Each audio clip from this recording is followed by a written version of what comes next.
night may be long and the dark may be deep, but the answers are there to be found. Whether it's the normal, the abnormal, or the paranormal, you're in the right place. Let's go beyond reality. Good evening, good morning, and welcome. It's Beyond Reality Radio. I'm your host, JV Johnson. Jason's not with us tonight, but we've got a very, very interesting show lined up for you, as we mentioned last night, I believe. I told you that Vincent Genna was going to be joining us. Vincent is a returning guest to the program. He's a psychic medium, a spiritual teacher. He's also an author.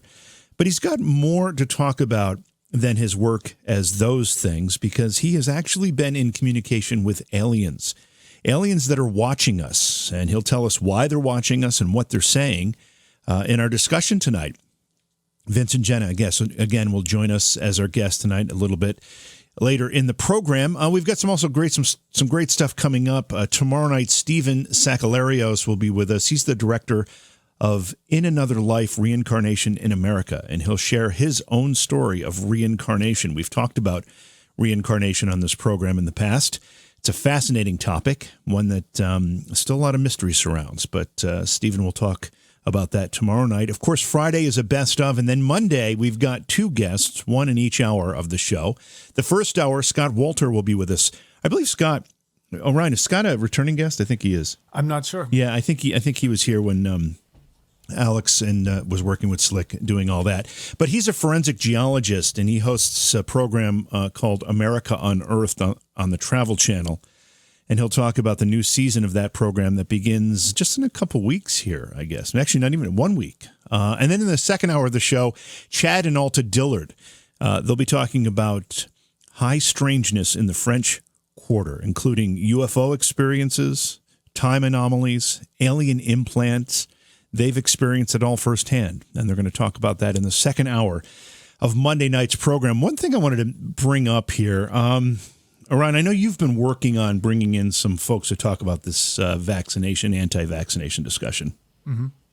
And that in itself is a very, very controversial topic. As I'm trying to remember the guest we had on just a few nights ago. We brought up Dina Ray. Yeah, Dina Ray, who was talking about conspiracies. And Dina was talking about different things that are part of this global New World Order, global government conspiracy. And one of the things that was mentioned was vaccinations or anti-vaccinations. And then things got pretty heated, not necessarily in our discussion, but certainly in the chat room. There are a lot of people that have a lot of strong feelings about this particular topic, and we have been working very, very hard to get representatives from both sides of this discussion. Mm-hmm. I think we're getting close, right? We are.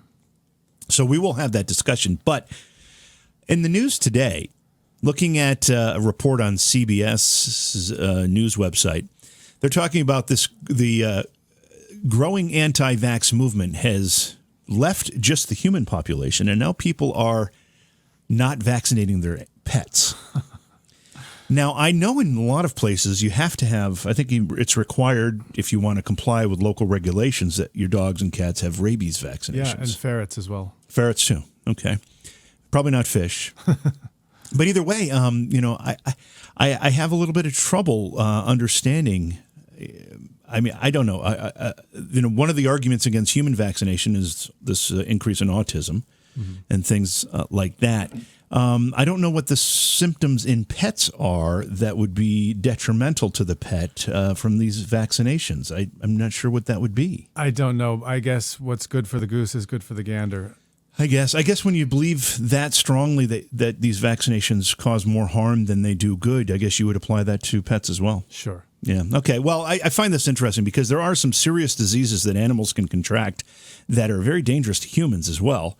Rabies being one of them. Sure. You certainly don't want a rabid dog in your house. One of the only diseases that we have no cure for once it takes effect. Yeah. Yeah, and it's pretty nasty. So anyway, I thought that was fascinating, and I don't know if we can add to this conversation. I'm sure the folks that we'll have on that will be talking about vaccinations or anti-vaccinations will probably be able to talk about pets, address that part of it as well. I think so. All right. I didn't mean to drag you out of the booth for that little bit, but I find it fascinating. It's a lot nicer out here. Is it? Good. Well, this is, I don't know. I'm not going to say anything about that. Okay, so let's see. We've got some great stuff coming up as well. I want you to stop by Scaricon.com. No, you're coming to Scaricon, right? I am. Yeah. Should be a good time. Yeah, I'm looking forward to it. Okay, that's June 7th through the 9th, and the website is scaricon.com if you want more information about what's happening at that event.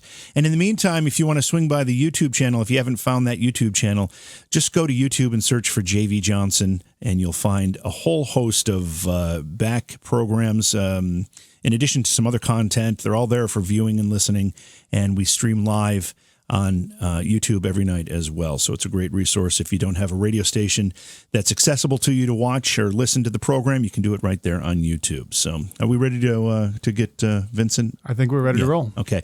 All right, we'll take a break. When we come back, we'll bring our guests in. Again, we're talking with Vincent Genna tonight on Beyond Reality Radio. We're going to be talking about his communication with actually aliens who are watching us, and why are they watching us, and what are they saying? Well, that's what he's going to tell us about. It's Beyond Reality Radio. I'm JV Johnson. Scaricon New England, the fan convention for all things pop culture, horror, and paranormal, is almost here. June 7th through the 9th at the Sheridan Hotel and Conference Center, Framingham, Massachusetts. Scaricon brings an amazing group of celebrities, including Cassandra Peterson. You know her as Elvira, Mistress of the Dark. Elvira. Heather Langenkamp, Amanda Wiss, and Lisa Wilcox from the Nightmare on Elm Street films. Plus, a 40th anniversary cast reunion and screening of the cult classic Phantasm. And many more. Scaricon also features panel discussions, film screenings, great vendors, and parties. It's a weekend of fun from start to finish. For more information, visit scaricon.com or check us out on Facebook. Use the promo code BRR at checkout to save 25% on your admission. That's scaricon.com. Scaricon.com. Scaricon New England is being held June 7th through the 9th in Framingham, Massachusetts. Visit the website today. Use promo code BRR with your ticket purchase to save 25% on admission. Welcome back to Beyond Reality Radio. We will take your phone calls later in the program at 844-687-7669. Again, our guest tonight, Vincent Genna, psychic, medium, spiritual teacher, and author. His website is his name, vincentgenna.com. He also does an internet radio show called Stop Stopping Yourself, and it's very pleasurable and an honor to welcome Vincent to the program. Good to have you here tonight. Hey, JV, thank you for having me back. I've been on your show before, and it was fantastic, and I always love coming to you guys. Yeah, I was trying to remember when that was. It's been quite some time, I think, since you've been here. Oh, yeah, it was over a year ago. Yeah. And we were talking about a lot of psychic stuff, not alien stuff. That's right. I remember that. I remember it well, and it was a great conversation. And what I want to do tonight, obviously we're going to talk about the alien stuff, but we've had a lot of growth in the program since you were on last, new stations, new listeners. So let's introduce you to our folks. Tell us a little bit about how you became aware of all your gifts, Vincent, because you have many. Well, thank you very much. JV, what happened is I didn't necessarily become aware of them. They grabbed a hold of me and just pulled me along because of the experiences that I was going through at the time. I was 28 years old, so it wasn't as simple as me being a kid and walking into my bedroom and seeing an angel at the foot of my bed. Mm-hmm. No, it didn't happen that way, It was because of a guy who was my original tormentor in school and caused all the bullying that I ever went through until I was 17 years old. After our high school reunion, he actually became a very close friend of mine. In fact, a very dear friend. And he was going through some major troubled times. Basically, his life was falling apart. He was losing his job. He lost his wife, his children.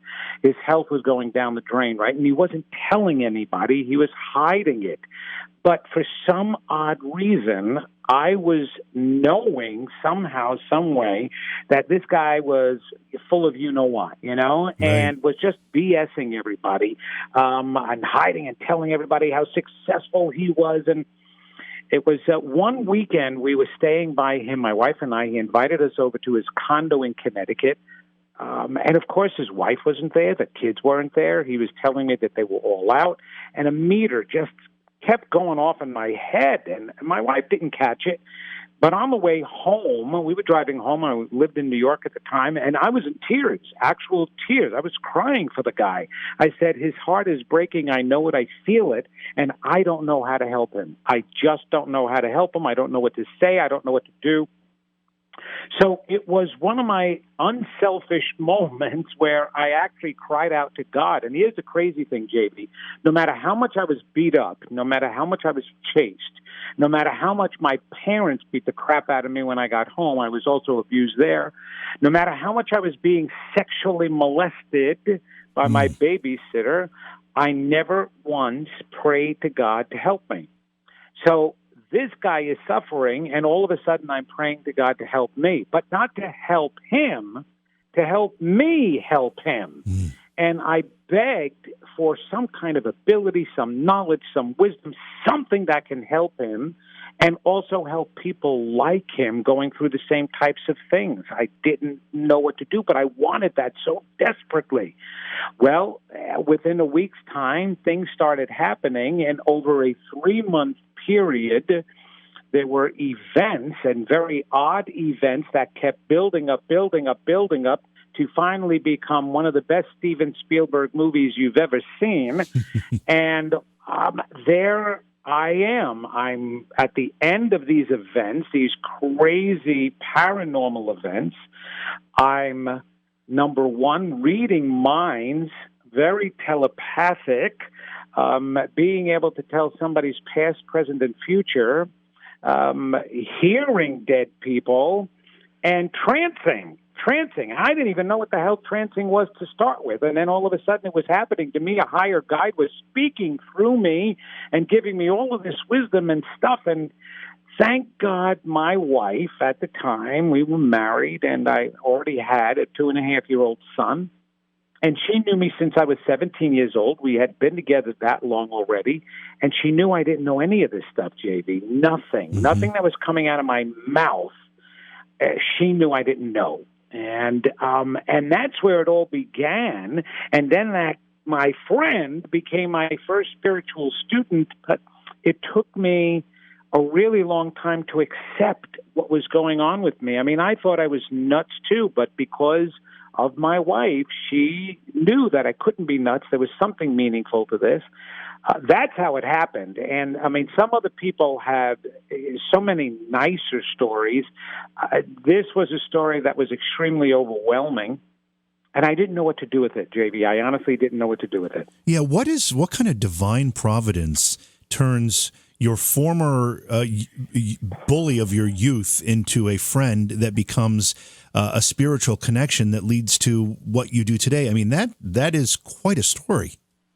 Oh, man, you just put it so perfectly. Yeah, absolutely. It's what I tell everybody. My greatest enemy became my greatest gift. You know, that is one of the reasons why I believe in soul contracts. Okay? I believe that sometimes, and a lot of times, before we incarnate down on this earth, we make a plan for ourselves. As a matter of fact, it's the only destiny that we have is the destiny that we planned for ourselves, kind of like a blueprint. And we get other souls to go along with us. Who's going to be mom this lifetime? Who's going to be dad? Who's going to be, who's going to be my enemy? Who's going to be my bully? And that's kind of what I feel happened, because it led me to the spiritual teacher I am today. If anything went a different way, I wouldn't be who I am today. And even the talents that I did have as a kid, I was a performer. I was a singer, actor, and dancer, man, and I was damn good as a young kid, and I was always a standout, and that actually kept me alive. That was my resilience. When there were times that I just wanted to die from all the bullying, I would do a show, I'd get on stage, a whole bunch of people would applaud and clap and stand up for me and give me a standing ovation at the end, and it kept me alive. It kept me going. I translated that to love. And so even that in itself, the entertainment part of me, is what allows me to speak in front of people. It allows me to be on radio shows and be comfortable, television shows and be comfortable and reach people and touch people. So when I look at that, it's got to be some kind of divine intervention and providence and plan because of the way it turned out. Now, it doesn't always turn out that way, JD. I got to tell you that with some people. Right, that's true. I find it very, very inspiring to hear you say that you drew your strength from the stage. you found a place to go that you could get energy to help reinforce you when you felt as though you were having struggles in other parts of your lives. It's so important to have that. Not everybody knows where they can find that. I mean, that to you must have been your harbor, your safe harbor from all the things that you had to face. It really is. And if you don't mind my saying, one of the reasons why you can relate to that so much is the way you found your voice to be heard. If you don't mind me saying, a feeling that I've always gotten from you is the idea that you always had something to say and something good to say, and you wanted it to be heard, and you weren't always listened to, and now you are. Right? And so you were so motivated to speak, to reach, to touch, to educate. And that's what wound up happening to me. And again, having been bullied, tried to deter that, but it actually brought it more out of me. I was more determined. I became really arrogant, man. And I mean, I just needed to be heard. I needed to be seen. I needed to be funny. And I didn't know how to do it in a positive way. So I was a real jackass when I was younger, because of all the abuse. And again, thank God I had my wife, and she would always turn around and say, "Why are you acting like that, man? Why don't you just be yourself? People will love you if you're just yourself." And I would say, "No, they wouldn't. Why would they love me? They used to pick on me when I was myself. And so I've got to be somebody else." And I used to use people to make me stand out as an entertainer or a funny guy and a comedian. Right? Yeah, no, it's the defense mechanism we use, and sometimes it makes us find our way. It did. It really did, because you have to find, sometimes, and I teach this to people, sometimes you have to find out who you're not in order to find out who you are. Right? Yeah. What doesn't work. Now, some people, again, and it's not just some, it's quite a few people that try that other person, the one that they would like to be, that mask that they try to present to the world. And sometimes they keep it up even though it's not working. But a lot of times, once they find out that that's not working, then they're open to find out who they really are, and we tend to fall at those times. And that's why I'm there, and that's what I use my psychic ability for, my communication skills, and trying to educate people. But my communication skills have opened all different doors in communication, JV. That's the crazy part. Once you open your channel, you're open to everything. Yeah. I mean, you have to, it's the key is being open. Okay, we've got to jump to break here. We've got a lot more with Vincent Genna ahead on Beyond Reality Radio.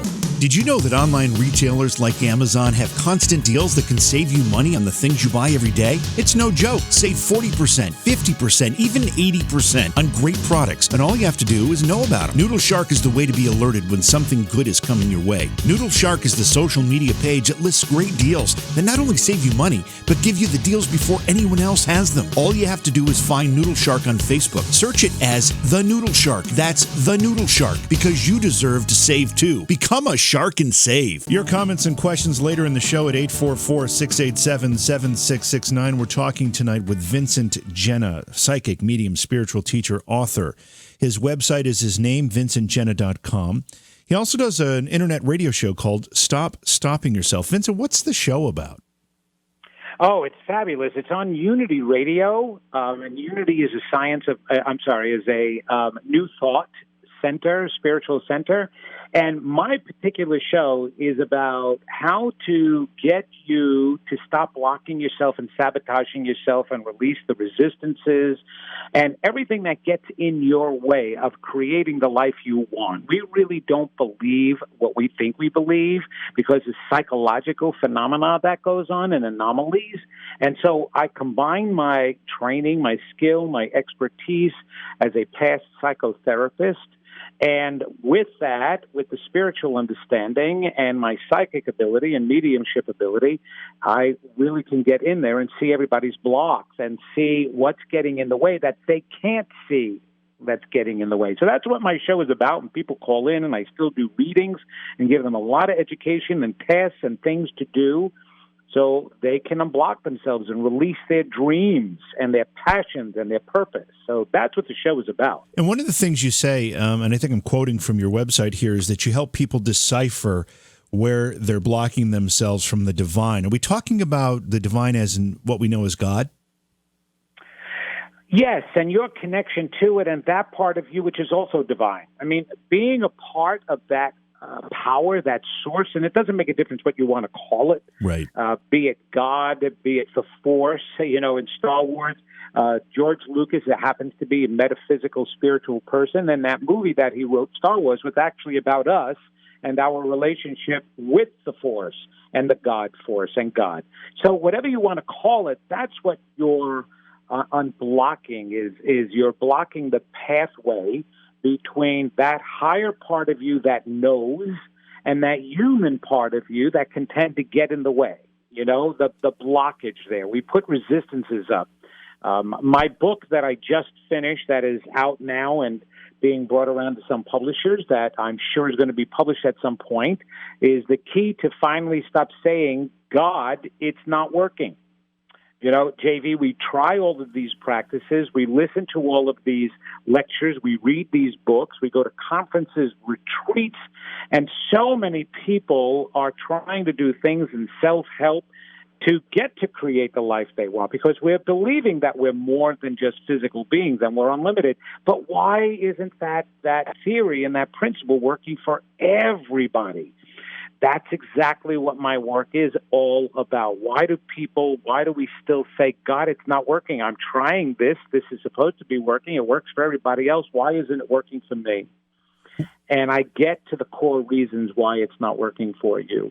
And sometimes it takes a lot of work. Sometimes it takes a lot of bubble bursting for people. But you've got to get to the root cause of what's blocking you. And our stories, JB, it's our stories, our beginning stories from when we were young, the messages that we received, and then the defense mechanisms we created after that. As you said, those defense mechanisms.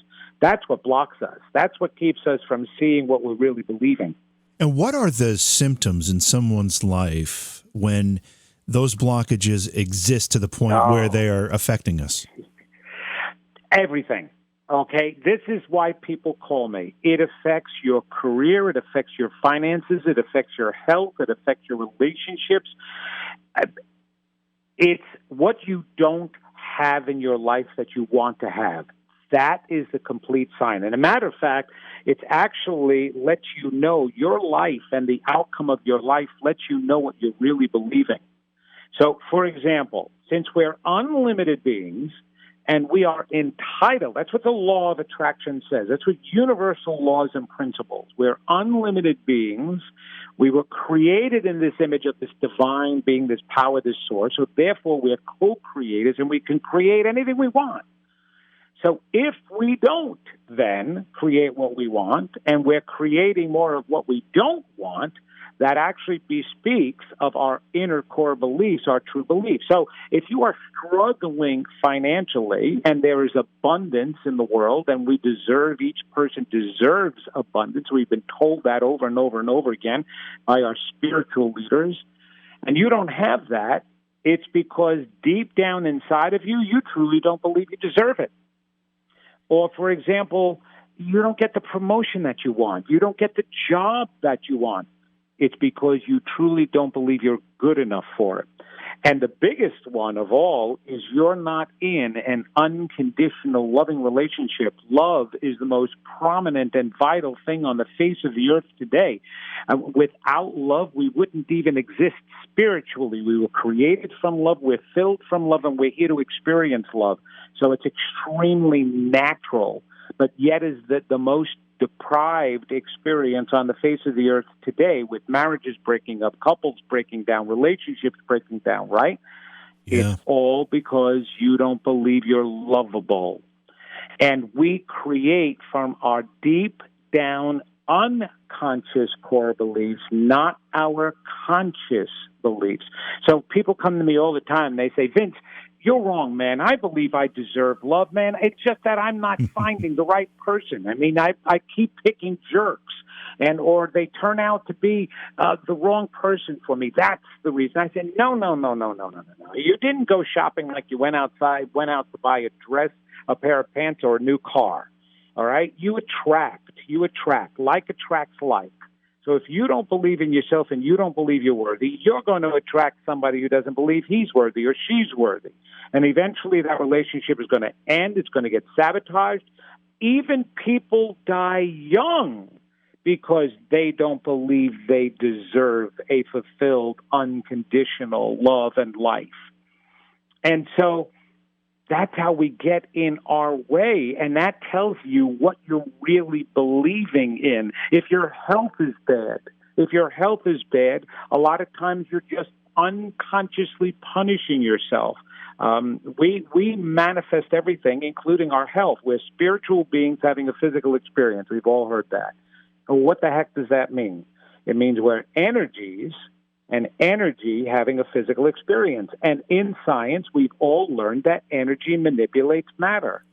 So therefore, it's our energy that creates our physical circumstances. And they're showing that more and more and more today with quantum physics and all sorts of science. There's wonderful programs out there on TV and Netflix and places like that, like the documentary Heal, with some of the greatest luminaries and doctors in it, that explain scientifically how your cells have minds of their own, but completely influenced by your major mind, your thoughts, your feelings, your emotions. So we get in our own way. I'm sorry. Go ahead. No, I was just saying it's amazing work and it's amazing discovery. And as we, each day or year that goes by, we're finding out more about this, and we're finding out how connected we are, not only with ourselves, but with each other in the universe. Oh, totally. And everything, quite honestly, this is the crazy part. I just posted on my Facebook page today, I shared an article that scientists are finally acknowledging that your past and the present and the future are all happening at the same time, but in different dimensions. It's not linear as we thought. It's an actual place in space. So if you think about that, that means everything that's going on right now is a complete illusion, including what goes on in our own bodies. There's Dr. Joe Dispenza, fabulous in some of the work that he's done and brought to light, where he has shown, and through scientific studies, that we have electrons in our bodies that only appear in their needed place when we give attention to it. Wow. Which is, yes, when we give attention to it. So the moment we stop giving attention to it, the electrons and the atoms appear someplace else. And they've been able to monitor that and actually measure that. That's crazy stuff. I mean, this is the stuff that we wanted to understand back in the 60s when we were doing all the dope and the drugs. You know what I mean, JV? It was crazy stuff. And sometimes when I talk, I feel like I'm smoking a joint. It's that type of out there philosophy, but it's so natural, man. It is so natural. Look at all this stuff you bring to light with your show. Okay? It's all part of it. We call it the paranormal, but you know what? It's all becoming the normal now. Yeah, that's right? That's a great way to put it. It really is. Our guest tonight, Vincent Genna. We are going to be talking about aliens, and the fact that they're watching us and communications that Vincent has had with them. But we're getting to know Vincent a little bit better first. And one of the things, Vincent, that really fascinates me about your work, especially what you're doing now based on this experience, is that you spend a great deal of time working with terminally ill patients and helping people through basically the dying process. What was that like for you, and how has that affected what you do now? It taught me a lot, JV. You know, if you want to know how to live, work with people or spend some time with people who are dying. And they will absolutely teach you, first of all, several things not to do, several choices not to make. because all I did, now you got to remember, the people that I work with, when you're on hospice, you're not dying instantaneously, okay? You're not waking up in the morning because you passed during your sleep. You're not having a coronary out in the middle of the field playing golf, or making love to your partner. Right. You're dying of a long, drawn-out disease. It makes you think. It makes you reproach yourself. It makes you more scared. It brings up a lot of different things. So I work with all these people who are going through a basic torment, a slow torture, shall we say, and trying to bring peace to them before they left. And unfortunately, now I work in Raleigh, North Carolina, and the area that I was in is the Bible Belt of the United States. Right. Literally, the reason why they call it a Bible Belt is because on one street you could have 5 churches, all different kinds: Baptist, Methodist, Protestant, Baptist again, a different kind of Baptist, all in a row, right? So everybody there went to church. Everybody professed their faith in God, right? And everybody would spend all the time in the world preaching it, teaching it, until they were told they're dying. And then 90% of my patients, that faith, that belief in God, went right out the window. And that's what actually helped me even understand more that people don't believe what they think they believe. Wow. I would have because when put to the test, you find out. Yeah, I would have expected the opposite almost, that they would be searching for God at that moment, but no. No, it was anger with God, disbelief in God. There would be, like I said, 10%, and that actually is a lower than that because there were a couple who were indecisive. They didn't know what to believe in. So it was even less than that. I would say about 5% maintained their faith and knew that they were going to some better place or heaven or whatever they wanted to call it and believe in, and most of them believed it was heaven. But the rest of them believed they were either going to go to hell. All right, I don't know if I was good enough. I'm petrified. Okay, was so angry with God. He didn't believe in God. All of a sudden, just went right out the window. I had a patient, my most memorable, tormented patient. She was 45 years old, so that was pretty young to be dying of lung cancer. She had lung cancer, and believe it or not, she continued smoking even during the process that she was dying, until she couldn't hold a cigarette anymore. Well, we have control over our dying process more than people believe. There were so many times that many of my patients would hold on until family members came in town that they've not seen and they wanted to see before they left. And then all of a sudden, as soon as they got there, they passed. And they didn't have to be conscious to make that kind of a choice either. They did it in an unconscious state. And I also had patients who didn't want loved ones in the room with them and waited until their loved ones left and then died. So we had a lot of control over that. So I had this 45-year-old woman that she actually got into the point of no return dying process. Now, there's an actual dying process where your life systems begin to shut down. You start breathing slower. You can't swallow anymore. Your heart rate slows down, and the body actually starts turning off. Well, she was at a point of 4 respirations, a few beats a minute, and she was lingering and lingering and lingering. And mostly she was unconscious. She was in a coma and lingering and lingering.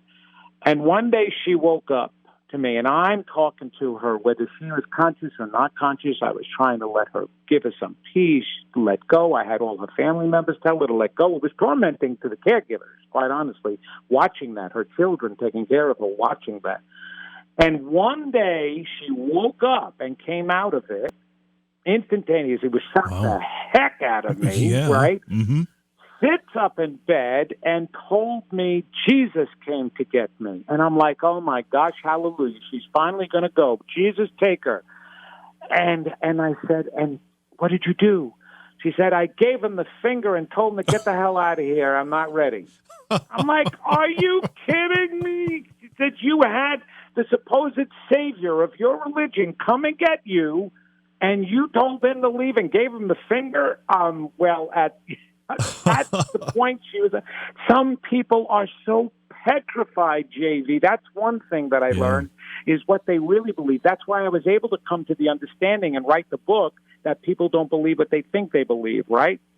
The other part that I learned, and this is the most important part that helps me with the living, you will die the way you live. You will die. I want all your listeners to hear that. You will die the way you live. If you live if you want to see, all these people that are suffering with these cancers, these horrible things, I can absolutely assure you that in their past were hurts and traumas and crises that they never took care of, they never released, they never let go of. Maybe they're holding on to some angers, resentments, hatreds, whatever it is that will turn into your disease and demise. And so what I've done is use that understanding not to motivate people to live better, but to be able to use as evidence that those are the ways that we can cause our own hurt in our life. If we can cause our death to be that way, then certainly we can cause other things in our life that we don't like and don't want. So if we turn around the thought process, if we turn around into a positive understanding, a self-love, self-belief, an appreciation of who we are in life, you're going to change your life around. And then in the end, you'll just cross over gently, peacefully into the night. Wow. And that I can assure you. I know that. I've seen it way too many times. I have helped over 500 patients transition to the next life. Wow. Just to remind you what we've got coming up later in the week on the program. Tomorrow night, Steven Sakalarios will join us. He's the director of a film, In Another Life, Reincarnation in America. And he'll share not only the story of the film, but his own story of reincarnation. Friday night is a best-of program on Beyond Reality Radio. And then Monday night, we've got two guests, one in each hour of the program. In the first hour, Scott Walter will be with us. Scott is a forensic geologist and host of a television show called America Unearthed. It's on the Travel Channel. He'll talk about the new season of that program, which starts next week. And then in the second hour of the show, Chad and Alta Dillard will be with us to talk about their personal firsthand accounts of high strangeness in the French Quarter of New Orleans, UFOs, time anomalies, and alien implant experiencers. They are, and they will chat about all of that in the second hour of the program on Monday night. Again, tonight we're talking with Vincent Genna. Vincent, of course, is a psychic, medium, author, a spiritual teacher. His website is his name, vincentgenna.com. Genna is spelled with a G, G-E-N-N-A, vincentgenna.com. He's a radio host as well. His show is called Stop Stopping Yourself. We've been talking about Vincent's work in the first hour of the program. But when we talked about this program to begin with, Vincent, we were talking about aliens were going to be the topic. So I guess the question here is, are aliens watching us? If it wasn't for aliens, JV, we wouldn't be here. That's an interesting. That's an interesting far. statement. That's a very interesting statement. You're going to have to explain that. Okay. Well, interestingly enough, this actually happened to me about 2 years ago, and I wasn't asking for it. I really didn't have any special interest in aliens other than, once again, when I had my first spiritual awakening in the beginning, I had a spirit that said she was from a different planet. And so it wasn't a typical deceased loved one. It wasn't an ascended master. She said she was from a different planet, and she was there to guide me. So that was my first experience and only experience with aliens. I've never had visitations or sightings at all. I mean, I was envious of those who did. I think I wanted to see aliens or spaceship come down. I was that curious as well with everybody else. And with all my psychic and mediumship abilities, I thought I might someday. But I never paid attention to it until about 2 years ago. Like I said, all of a sudden I started hearing a different communication to me, different voices and different messages. And the message was primarily that they were a council apparently in the spiritual dimensions and not in physical form. There is a group, and the group represents a member from each planet, each universe that exists with life. And there's several universes, and therefore there are several different members of this supposed council. And the purpose of the council is not to take the place of angelic guidance or guidance from God, not at all. But they're kind of like, when we're on that side, kind of helping decide which way you're going, who's going to help who, where are you going there, and to make sure we stay on the up and up. The council didn't always exist, which is the reason why aliens were coming to this planet since the beginning of our existence. And we see proof of that. We see it through Stonehenge. We see it through the crop circles. We see it through writings and paintings on cave walls and pyramid walls and all of those things, and absolute pictures of these aliens, right? They were the ones to help us figure out the mathematics and geometry of life, to be able to build pyramids, to be able to build Sphinx and other sculptures and buildings, right? At the beginning, why were they able, and science has shown this today, why were they able to build pyramids strictly on manpower in the time that they did, when we can't even do it today using all the technological equipment and advanced equipment that we have, right? Yeah. So they were visiting way back when. However, think of the analogy and the metaphor this way, okay? Mom is in the kitchen, and your little sister is there.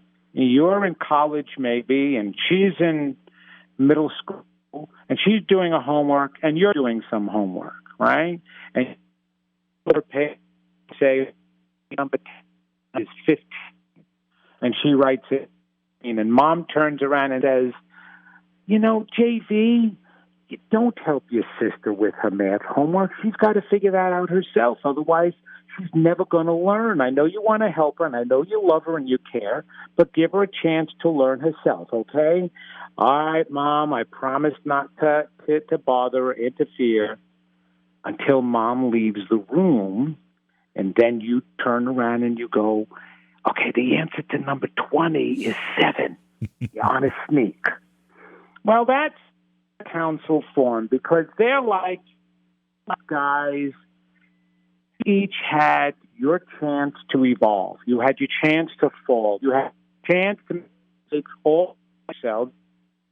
And there is something to be said about growing on your own and making your own choices, right? That's what free will is all about. Right. So I know you really want to help your brothers and sisters down on Earth, but you got to give them a chance on their own, okay?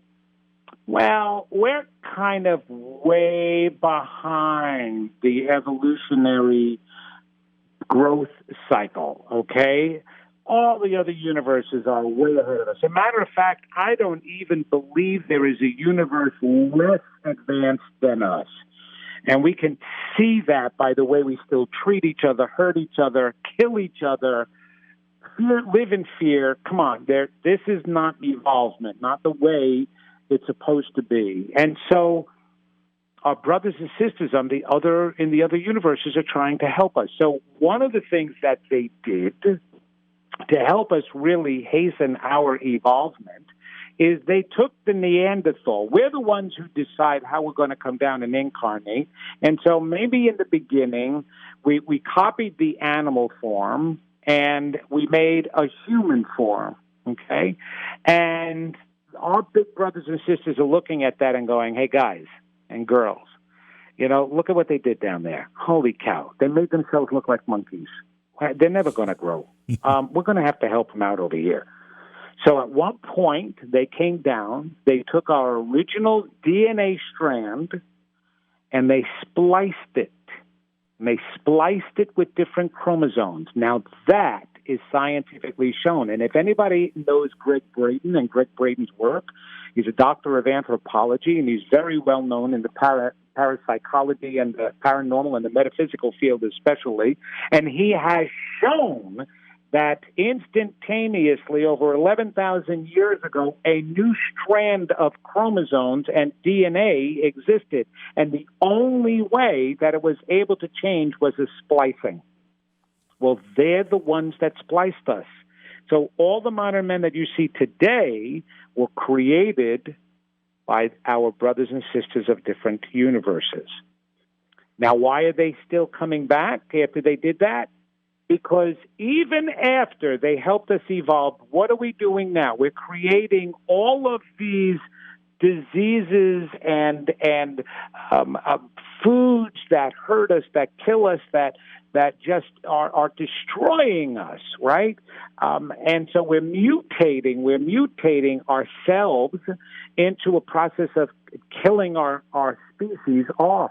Well, they're coming back again and helping us by resplicing genes and genetics to help us be able to fight off some of those diseases, because they know that what we've got, the human body, is magnificent and wonderful, and it deserves a chance to evolve. But unless we jump beyond what is killing us, we are not going to exist anymore. So this council, even though we want to have our brothers and sisters come down and help us, are still saying you've got to give them a chance to take care of themselves. So they're sneaking here. And because they were sneaking here for such a long time, in the beginning, all right, Egyptians, the Peruvians, the Mayans, the Aztecans, all of them were very accepting of the alien visitors and friends, right? They knew that they were brothers and sisters and that they kept coming around. Yeah. But after they stopped coming around, we became fearful of them. And so now they're sneaking. However, I have a new colleague and friend who works directly close. As a matter of fact, he's the most notated person with alien contact and sightings, and even a colonel, in the military acknowledged that through his own experience. Anybody can research him. His name is Christopher Bledsoe, and he works with NASA, the FBI, the CIA, and the Vatican. And they're finally admitting now, the military, there was just an article that was published recently. Yeah. They're finally admitting that they exist because there's too many sightings to deny them. And why would we want to deny them anymore, for goodness sakes? They're not coming down here to suck our brains out of our heads, JB. Okay, like we want to believe. Just like we want to believe that gay people are causing the destruction of the earth, right? Or that women don't have the capacity to think like men do. See, all of those things that we create to make excuses for our lack of fulfilling our own lives, right? So now we want to think that there's aliens here that are going to come and destroy us and take us away. Now, I will admit, because people say, oh, no, there is definitely a bad group of people out there, or beings out there, whoever they are. They're not bad. Nothing from God is bad. Nothing. They can make bad choices. But even Albert Einstein said, in order to escape your universe, you have to be totally in control of spiritual concepts. So therefore, no alien that comes to the earth is less than spiritual. However, they can be frustrated. They can be tired of the choices that we're making. You know, the concept of tough love.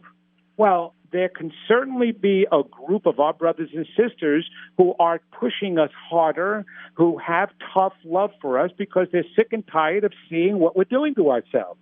I mean, I get frustrated. I live here on this planet, and every time I hear a story, I'm like, what the hell is wrong with people? You know, and it makes me frustrated, but it also motivates me to do more. So I might work a little harder. I might turn around and say, well, listen, if you're going to keep up those choices, I'm going to tell you right now, you're going to be crashing your car into a brick wall within 6 months, all right? Is that what you want? You want to end your life and let your children be alone? But you can make a different choice. So sometimes I am hard on people, but I know it's because they need it. And that's how some of our brothers and sisters are out there from other universes. But nobody is here to hurt us. Nobody is here to take over. We're the only ones who can do that to ourselves, JV. But I want to bring you back to what you had said a couple of times. You used the word universe. These visitors, these aliens, we'll call them, but that's kind of my point here is, are they necessarily aliens in the way that we think of aliens, as in beings that live on a different planet and get on a spaceship and come here? Or could they more possibly be some kind of interdimensional creature, maybe us in a different dimension? What do you think about that? There is actually a movie that suggested that the aliens were us in the future coming back and trying to save us because we were destroying ourselves. So it was actually a future of us. That's a great theory. There are actually, just like we are in physical form and in spirit form, aliens are also in physical form and in spirit form. And so both of them come to visit us. As a matter of fact, my friend Christopher, he tends to see the spiritual ones. They come to him as orbs, and he has hundreds and hundreds of pictures of them, and then they morph kind of so that you can see them and what their being was like, just like when a medium sees a spirit and sees the spirit's shape and body and features.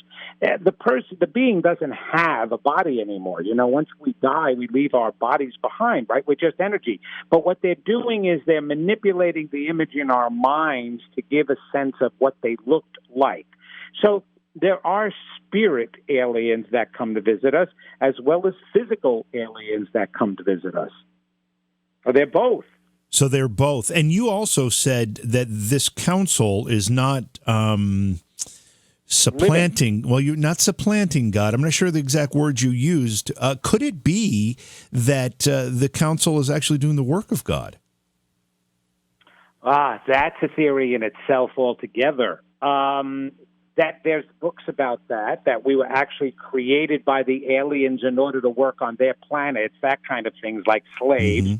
That is not true. We were all created at the same time by a higher force. Because if we want to think that the aliens themselves created us, right, and caused our existence, well, what caused their existence then? So there is still a higher force that created all of this. And even the concept of God, if I'm talking about metaphysical meanings of the Bibles on my radio show, so it'd be real interesting for people to join me, because I'm also going to be talking about what God is and where God originated from to start with. And so aliens in themselves are just the creations. When the God force created us, it created us all at the same time. The way it did that is dividing itself into us. Well, Vince, you do a lot of radio programs, don't you? I do, and television shows as well, all over the country, all over the world, actually. I've been very blessed by that, JV, with guys like you who invite me on to shows. They're unbelievable. Well, you're a pleasure to have here, for sure. As we continue talking about this alien discussion, you have continued to say that they're not a threat. So I'm assuming they're benevolent. Is that a fair thing to say? Absolutely. Absolutely. Like I said, even Einstein said they would never be able to make it out of their universe, just like we can't make it out of our universe to get to another place to mess them up. It's part of the universal laws. Unless we had spiritual concepts and understandings and quantum physics. Quantum science is actually the proof of God. That's what the science works on. And so they understand that dematerialization is a spiritual ability, just the same as walking on water is. The Mayans understood that. As a matter of fact, that's what they're thinking actually happened to the Mayans, that they dematerialized and they ascended, they went to the other dimension with their bodies, because there is not one Mayan bone anywhere to be found. Anywhere. There are Aztec bones, but no Mayan bones. Where did that culture go? How did they leave here? And so they're thinking they had that concept. So it's the same with the aliens. Unless you have a spiritual understanding, you're not going to be able to leave your universe. And with a spiritual understanding, you wouldn't go to another universe to harm it. So it doesn't make sense. We as humans, like I said, we want to turn everything around. When we have fear, The mind and the brain actually creates by itself. The brain has two highest functions: to keep us alive and to protect us. Well, we know how it protects us physically, all right? It creates our temperature to rise if we have a bacteria or a virus inside of us to try to make it an unstable living condition for the virus. When we lack oxygen, it makes us pass out to lie down flat, because when we lie down flat, we take in more oxygen, okay? Now, how does it protect us emotionally? When we have emotional pain, when we've been tormented, hurt, abused, we will create a new set of beliefs. We will create things to protect us from that which is hurting us emotionally. So instead of being upset with ourselves that we're not good enough, we're not smart enough, we're not deserving enough, which is the reason why our lives are falling apart, we create these defenses and fears in order to project onto something else so we don't, and protect us from our own inner core beliefs. So if I can believe that you're here to hurt me, or that there's aliens coming to hurt me, or that a gay person, a woman, a black person, an immigrant, an Islamic person is here to hurt me, I don't have to worry about me hurting myself. That is the concept. That is what we've done since early on. And if we don't get over that stuff, it's going to be to our own demise, not to anybody else's demise, to our own. And that's why you're seeing all the destruction on the planet today. You're seeing these storms, that isolated tornadoes. It was on the news all week. Isolated tornadoes just landing. Our weather pattern, which isn't just changing. It's not because it's just getting colder or it's getting warmer. Actual storms and destruction are coming from all of these things. If we don't learn our power, and if we don't get over ourselves quickly, we're not going to have this place to exist in, and maybe we'll just wipe it out like it was wiped out once before, and we'll have to start all over again.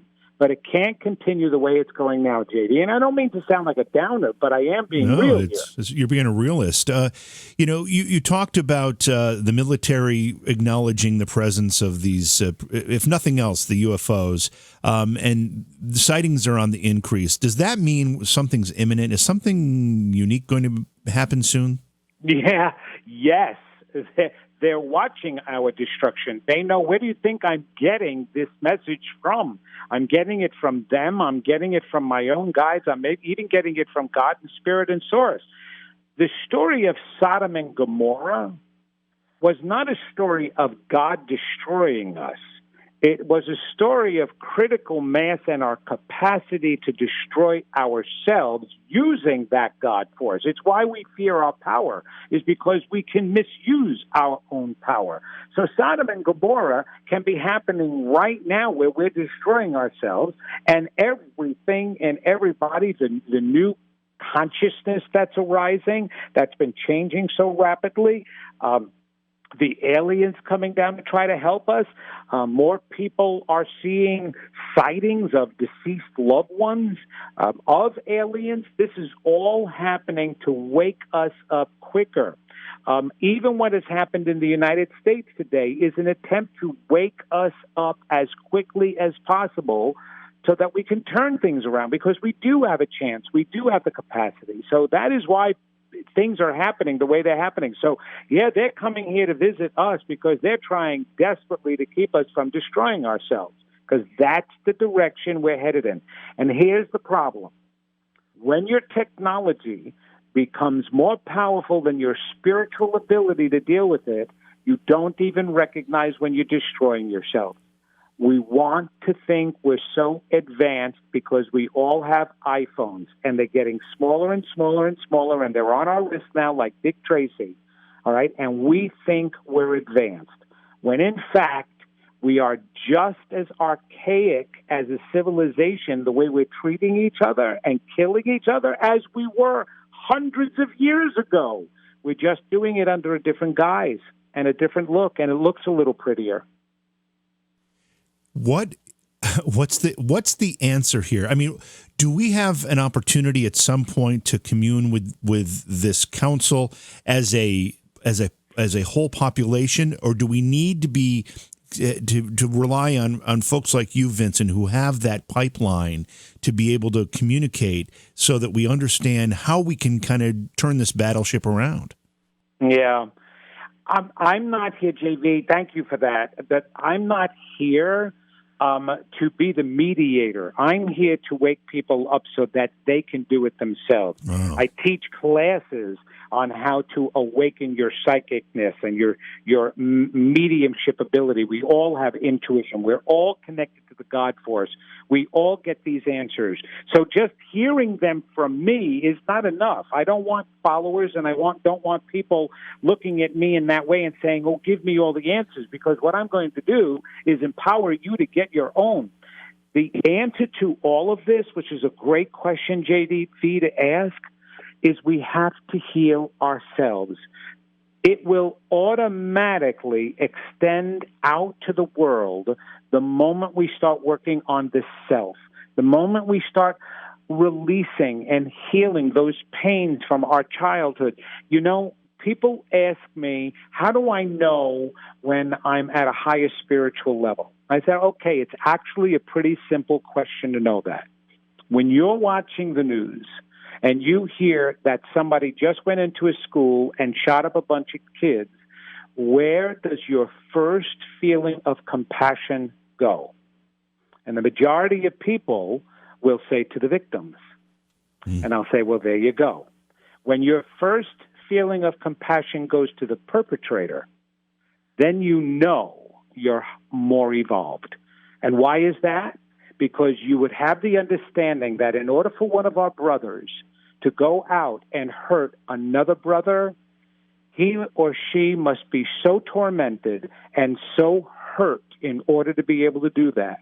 And we need to have that compassion for ourselves, because we keep hurting ourselves and we blame ourselves for everything we've gone through. We really do. As children, we start that process and we continue it as adults. And again, the defense mechanisms come out so that we can blame others and we can lash out at others instead of just lashing out at ourselves, right?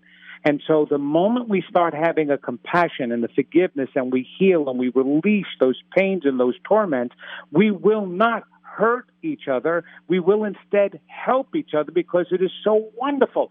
I am empowered, JV, to be talking to you and having all of your listeners listen to me all over the country. I am empowered when I'm in front of a group and they're feeling and believing in themselves just because of something I said. I reflect them, their magnificence, their divinity back to them, and for the first time they see something that they haven't seen before. That's what motivates me. That's what keeps me going. That's what makes me feel great. And maybe that's why I went through all the torment I went through, because I know what it feels like to turn that around and feel self-value. That's huge, isn't it? If we don't have that sense of self-value, we really can't fix anything. No, and our brothers and sisters in spirit are doing everything that they can to help us.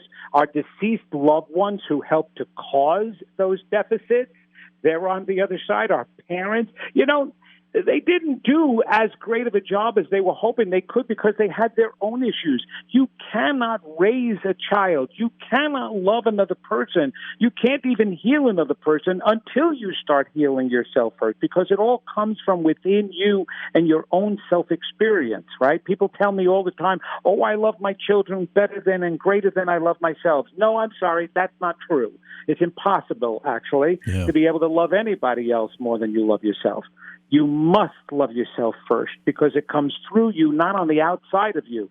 We've got all this earthly, emotional, needy love that's going on, and you think you've got that love going, but you will lash out at your child, or you will, unconsciously hurt your child because of your own issues. We teach by example. So if you're not healing yourself and you're not helping yourself, don't think you can teach your child to help him or herself. Don't motivate your child to go after dreams if you've not even gone after your own. We teach by example. Yeah. And so that's why there's so much that needs to be corrected today. And again, yes, I'm in this field, and there is a group of metaphysicians that believe that everything is hunky-dory, that they sit and they om and meditate and think everything is fine, everything is perfect the way it is. The universe will always heal itself. Yes, in the end it will heal itself, but you know what? Do you know the destruction and the hurt and the torment that can go on between that now and the time that we're healed? A lot. Right. And that's what I'm trying to stop. I've been very delinquent in our listener calls here. I want to try to sneak one in at least before we lose our time here with you, Vincent. Go ahead. And this is somebody who needs a little bit of help. This is Crystal. Crystal, welcome to the program. You're on with Vincent. Hello. What's on your mind? Yeah, I think I've been attacked like 4 times, and what can you recommend me doing? Right. So I know that Crystal has a voice issue here, but Vincent, she said she thinks she's being attacked by a dark energy. And do you have any recommendations for her? Oh, my gosh. All right, Crystal, you're going to absolutely hate what I have to say, but I'm asking you to listen with an open heart. There is no such thing as victimization on the earth. It looks that way. It can seem that way. It's not that way. That dark energy that may be attacking you are your own hurts, your own angers, your own resentments that are coming back at you. We're powers. We have the capacity to create our own demons. And we do. We use them, and they attack us, and they hurt us, and it can be real. But I'm telling you right now, you need to pay attention to your 5th spiritual center, which is your will center, which is your voice. And your voice needs to be used for positive words of love, not negative words of fear. And you will get rid of that dark energy. Do you understand that, Crystal? You've got such a beautiful name, by the way. You were purposely named Crystal, because crystal is a magnifying energy. It's a magnifying element in the world. And so you need to magnify your love rather than your negativity. Do you understand that, Crystal? Yeah, kind of. But see, when it happens, it's like I can't move, I can't talk. It's like I'm a little pushed down. So you have a physical reaction to what's happening to you. But I don't think that changes the source, does it, Vincent? No, it doesn't. I totally get it. There are people that feel possessed, okay? There are people, we want to say that. But think of this for a moment. We are living in a perfect universe that did not happen randomly. Nothing of this universe is random. Everything has happened in perfect order. Your body is in perfect order and perfect balance. The only thing that can throw it off balance is us. Victimization cannot survive in a universe that is not random and in perfect order. Therefore, if there's no victimization, we can only cause things to ourselves, nobody else. Even if a person is standing there with a gun and shoots you, some way, somehow, it was of your partial manifesting to be able to create being in the wrong place in the wrong time. And we have proof of that over and over and over again in time. So, yes, can it make you feel paralyzed? Can it make you feel like you can't make any correct choices? Absolutely. But I can tell you right now, Crystal, in my psychic ability and going into your past, you have had nothing but negativity in your past. And it started as a child. It actually started in the womb of your mother. There was negativity going on when your mom was pregnant with you, and I'm sure you can confirm that. So you've been living with lots and lots of fear and lack of trust of self. The moment you start trusting yourself and believing in yourself, Crystal, you will get rid of this negative force. Crystal, okay? Yeah, Crystal, thank you for the phone call. We're out of time. We have to let you go, and we sadly have to let Vincent go. Vincent, these 2 hours goes by in a blink of an eye when you're on the program. Well, you've actually allowed me to break all records because I was wondering how long I can go with one breath, and it seems to be from commercial to commercial. So I love. Well, it's been terrific. Been absolutely a pleasure. And my God, same here. Give folks your website and your social media wherever you want them to go to follow your work. Absolutely. Please go to vincentgenna.com. And like we said, that's with the Genna. Go to my Facebook page, which is Vincent Genna MSW, and you can like me there and communicate with me and join me on my Facebook Live events. Go to my unityonlineradio.org/stop-stopping-yourself. You can find that on my website too. And I've just got to say, JV, you're an unbelievable asset in this world and a special spirit yourself and energy. And certainly your looks, you are so attractive to look at because you invite people to trust you. And keep doing the work that you're doing, man, because you really have it all together. And I just had to say that since we've been talking. Thank you for those kind words. Vincent, I want you to come back on the program very soon.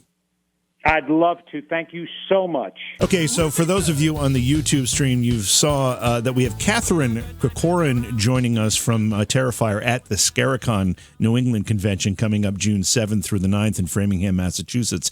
In addition to that, Scaricon Ambassador Jason Lively, you know him as Rusty in European Vacation with Chevy Chase. You also know him from a movie called Night of the Creeps, which was a tongue-in-cheek horror film, zombie horror film from the 80s. And he's also Blake Lively's brother. And a lot of people know Blake Lively. So he'll also be at Scaricon. A lot of great stuff coming up. Check it out, scaricon.com. That's it for tonight. We'll see you tomorrow. Beyond Reality Radio is hosted by Jason Hawes and JV Johnson and produced by Alexandria Johnson and Slick Eddie Edwards for Entercom Radio. Beyond Reality Radio is distributed by Westwood One Radio Networks. Stop by our Facebook page and say hello. Follow the hosts on Facebook as well. For Jason Hawes, follow at jasonhawes.taps. For JV Johnson, follow at JVJ Paranormal. If you'd like to be a guest on Beyond Reality Radio or you have a suggestion for a guest, contact Slick Eddie Edwards at slickeddieedwards@gmail.com. Be sure to visit our chat room as well at beyondrealityradio.com. Thanks for listening.